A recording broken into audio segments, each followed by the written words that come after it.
Kabila kendoje musu kendo lebelo ringa kuma tunyalem na kabilo barakata kende kele tumumengi te musu ya bangu.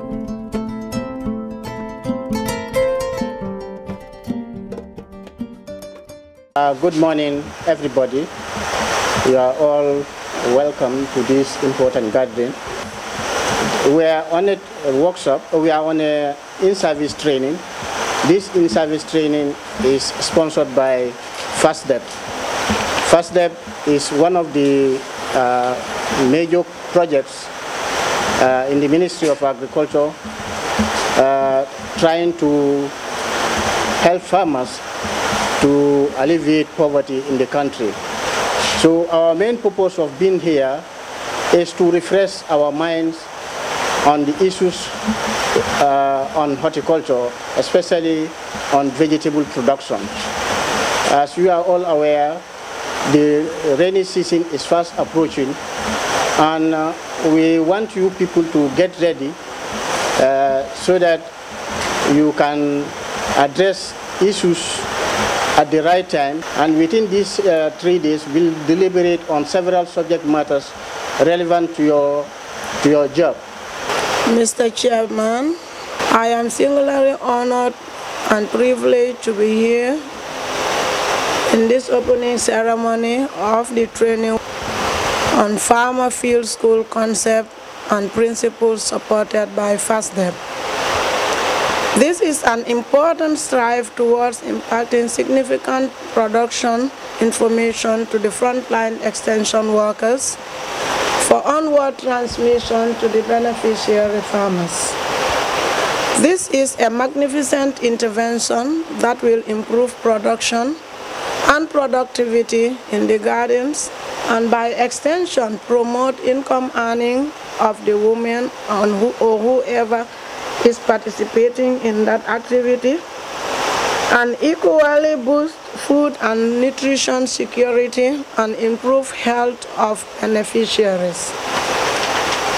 On that note, I would like to commend FASDEP through the project director for supporting such a magnanimous activity. In the same vein, I would like to laud the effort of Horticultural Technical Service through the Director General for always collaborating with partners to improve horticulture crop production in this country. This intervention complements the efforts of the government in the development of sustainable knowledge base through the value chain and the introduction of modern production technologies, which would ensure increase in rural incomes and ensure food security and freedom from hunger as enshrined in the National Development Plan. On that note, I thank you all for your kind attention. Really want to thank HTS for this wonderful opportunity. And FASDEP, as the donor, we really have to appreciate the support that they are giving. These kind of activities, we cannot say has not been happening, but to this magnitude, I want to believe that this is the first time. And we really appreciate that. And the idea behind this is that the extension is now ready to take the responsibility, whatever is happening in the field. Why are we here? We are here to make sure the frontline extension are equipped with knowledge, the skill to be able to transform these knowledge and skills into practical for our rural farmers. So the information that you may receive from the facilitators here or the resource persons is very vital, because this is the tool that you will be using in the field. This is why we are here. And on that note, I welcome you all to these 3 days training in Genoa. Thank you so much. So, anytime we think of vegetable production, of course, there are some things that will come into our mind, or there are some issues that we would need to clear first before we even go into the production proper. And some of those are what we call the planning aspect. As they usually say, one who fails to plan, you then plan to fail. So first we have to do what we call planning. And in planning, in production planning, there are some issues that we need to look at. You need to ascertain, or you need to know exactly what to grow. What do you want to grow? Actually, you cannot just come and go into production like that. You must decide that one. To say, what do I want to grow? And what you want to grow also, what is the market value for that product?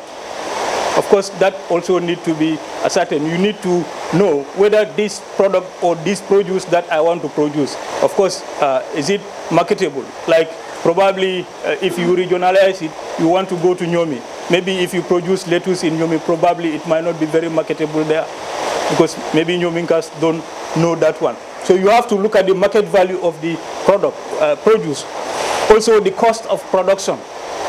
What are some of the expendables that you will need in producing that produce or that commodity? What are some of the expendables? Would you need manure? Is water readily available? Would you need fertilizer or manure? Which one would you need? Is labor also available in that place? All the costs that you might think you would incur in the production of that commodity, of course, has to be highlighted in your planning so that you make preparations for them as well. The marketability, of course, I talk about that one. Would that produce be marketable? Like if it is probably the LRR, our summer market, would lettuce be a marketable produce at the market there? Would it be necessary for me to produce this? You have to look at the marketability of it also. And the transport of the produce. How far are you from the market? You need to calculate all that, because if you are also very far from the market, of course, that will also add cost to your production. That will increase your cost of production. So you are what means also would you use to transport the commodity? Probably it is a perishable produce. Maybe it is tomato or whatever. You need to transport it fast to the market. What means of transport would you use? Is that means also appropriate for the transportation of this commodity? You would need to highlight or ascertain all those things. The infrastructure requirements. How are you going to produce this? Do you have a garden? Is the garden fenced? Do you have ready water available in the garden? All those infrastructure. Do you have all those facilities ready for you in the garden? You need to put those into consideration in your planning. Like in this situation, we have first step gardens, and some of us are supervisors at the garden already. We know there is water there. Already there is water in the garden. We know the place is fenced. Even those that are not that have fencing issue. We know at certain time in the rainy season, of course, people will kind of control their animals. So we know what to do. So all those has to come into the planning. What infrastructure requirements are in place, or what infrastructure requirement would you like to put in place to be able to go into production? You need to kind of capture all those things. You can use even granite shell, but that one also, at least you need to see that let it be easily decomposed. You can have animal manure also. Any animal manure you have is okay, but ensure that let it be somehow powdery, so that it can help you to have the concept of the word quick method of composting. 3 to 4 weeks, one can say in 1 month. But if it is not in a form of powdery, actually it is going to be difficult for the concept of quick method of composting to be done. So it means the period will be prolonged. It will be more than 3 to 4 weeks. Now, if we calculate this, we said 40 bags multiplied by 10 kg give you 400 kg. That's going to be 1 hectare. So, but now we are saying that now, if you want to do it as an individual or small group, you can say you use 2 bags. 2 bags of plant material. Now we are looking at the ratio. If you want to scale it down, 2 bags of any planting material you have. Then you come to animal manure, you can have 20 bags of 25 kg. That one is also going to be, if you want to apply it in 1 hectare. You need to have sugar. If you don't have sugar, you have rice, wash, water. When you put your rice in water, you wash it, you are almost about to cook it. The water you have, that's what you are going to use. You are going to use 1 kg of that. 1 kg of that. One can say, this tomato tin, 1 big of that. You can have that one. Now you can have your urea. If you don't have your urea, you can have your poultry manure. Or you have your wood ash, 1 kg. Why we are saying all this? Because if you don't have A, you may have B or C. So that at the end of the day, you may not say, I don't have this. So some of these things, you can even use them without any cost, because they are available at your doorstep.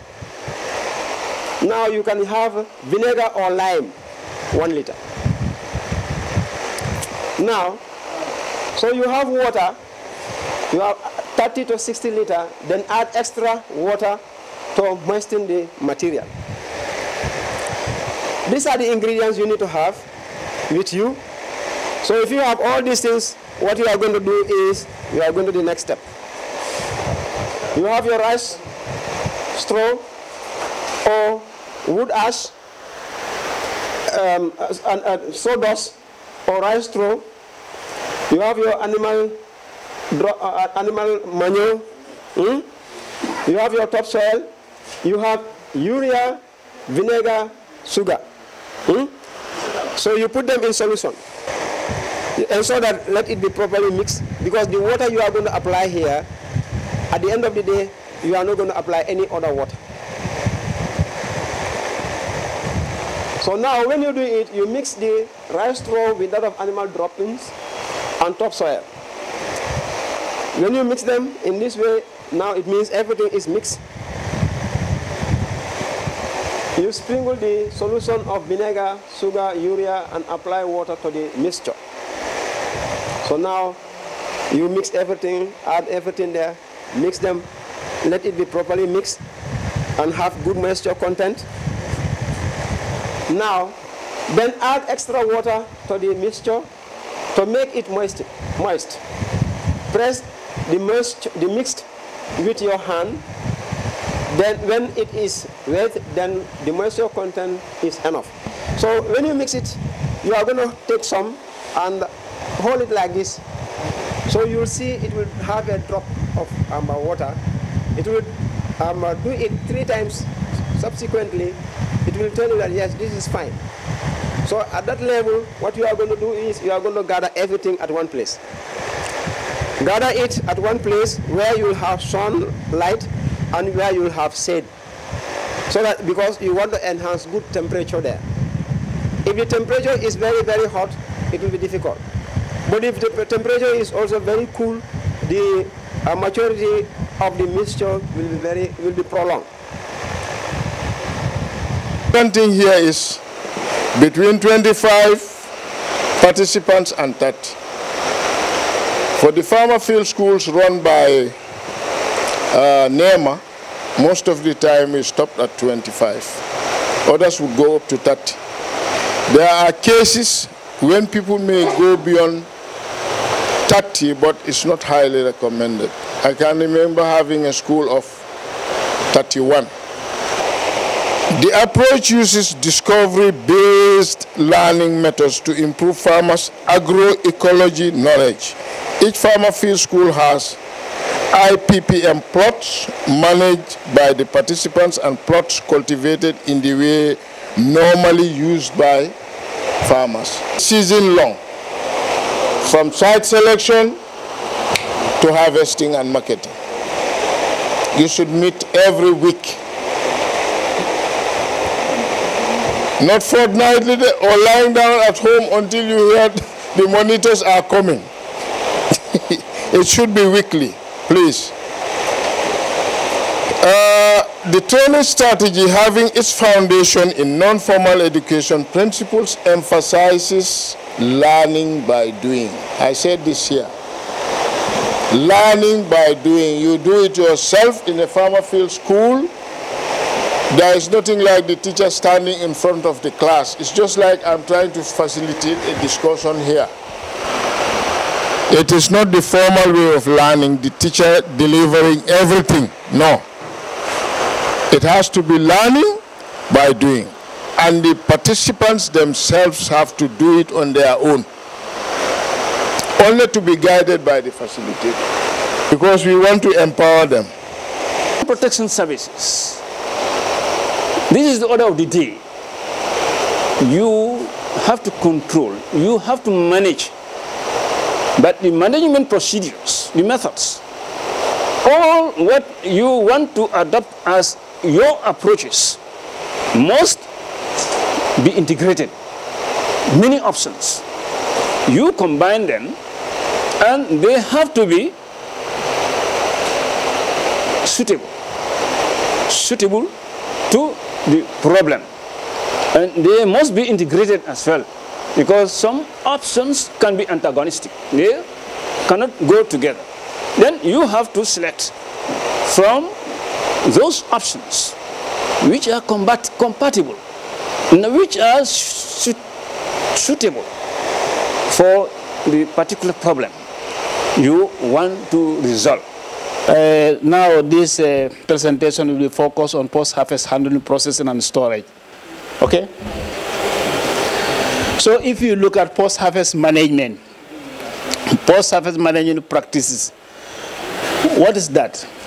Just to reduce, the whole idea is to reduce or minimize what? Losses. I think that's enough. We all have the same concept, you know. We have the same idea that when we are talking about post-harvest management, what we mean by that, just to reduce losses. That's end of story, okay? That's the ultimate what? Aim, okay? So if you come to that, the importance of post-harvest management, food safety is important, because if you try to comply or to exercise post-harvest management, that means you are dealing with what? Food safety, okay? That's another important part of food post-harvest management. Quality assurance. You want to make sure that you produce quality product. We are coming to talk about the definition of quality, and also better storage, so that you make a better storage for your produce. I think that's very important, because if there is no proper storage facility, that also lead to what? Losses, the same thing, okay? So, and also better protection, reduce losses, quantity and quality. You have quantity and quality. You know, they are not the same, because even post-harvest losses, we have quantity and quality. Okay, I think you understand that. Okay, and also better market opportunity is there. Now, generally, when you look at the post-harvest losses or cause of post-harvest loss, there are so many causes. Physiologically, when you come to animals, also you come a lot of factors contribute to post-harvest losses. But basically, we can just summarize it. We focus on key factors. At the soil department, we usually use, when we go to the field, to measure the texture of the soil. This is the diagram, or this is the equipment we use to determine the texture of the soil. When you look at the triangle right here, when you take a soil sample, you look at the percentage of its clay, you look at the percentage of its silt, you look at the percentage of its sand, and then using the triangle, you can determine what type of soil it is, whether it is silt, clay, loam, whether it is clay, sandy loam. You determine it by just looking at the percentage. I'm sure everyone can do this.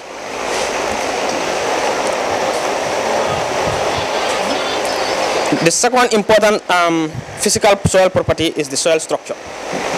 If you understand soil structure, it means the organization of soil particles, how well the soil particles are compact, the relationship between soil particles. That's soil structure. If you look at the sandy soil, you can actually pick up the simple sands because there's not much soil structure between sandy soils.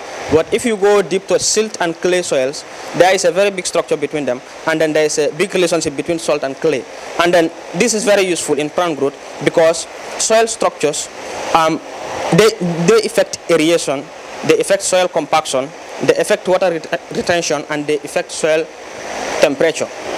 If the compaction is very hard, a soil which has very hard compaction, let's say a very clay soil which has a very big compaction, the aeration is definitely very low, and then water retention is high because there is no pore space for the water to escape, and then soil temperature will be high definitely because there is no much pore space. But if you look at sandy soils, whereby the compaction is very low, they are very, very free, aeration is high, but water retention is very, very low. Any water that is poured on that soil definitely goes down.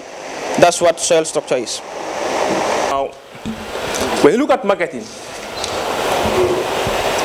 market-based production, in the Gambia, one of the major problems that our farmers are facing, which has been going on for quite a long period, is a concept or a misconception, but known as what? Production-led marketing. Instead of market-led production, our farmers produce and expect customers to buy it from them like that.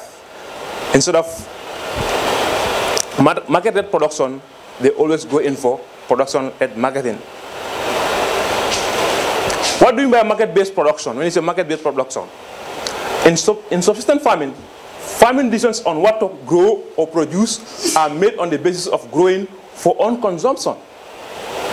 A subsistence grower may decide to sell some production surplus to needs, but this is not planned. I have to thank everybody who is present in this hall, especially you, the participants. You are key in this issue. So the other aspect of it is to thank the resource person for their effort. And this is just the tip of the iceberg. We'll be together in the field just to help these farmers to improve their production and productivity. I have to thank also FASTDEP project for being so kind to provide the logistics for this training to be done here. And likewise also I have to thank DOA, the Director General, and the Director of FASTDEP project for their effort, because they were the officers who work out all these things together in consultation with one another. So I also have to thank all the technical service units, food technology, technical service, agribusiness, soil and water management, for plant protection services, for providing the necessary, the able resource persons to help us to conduct this TOT.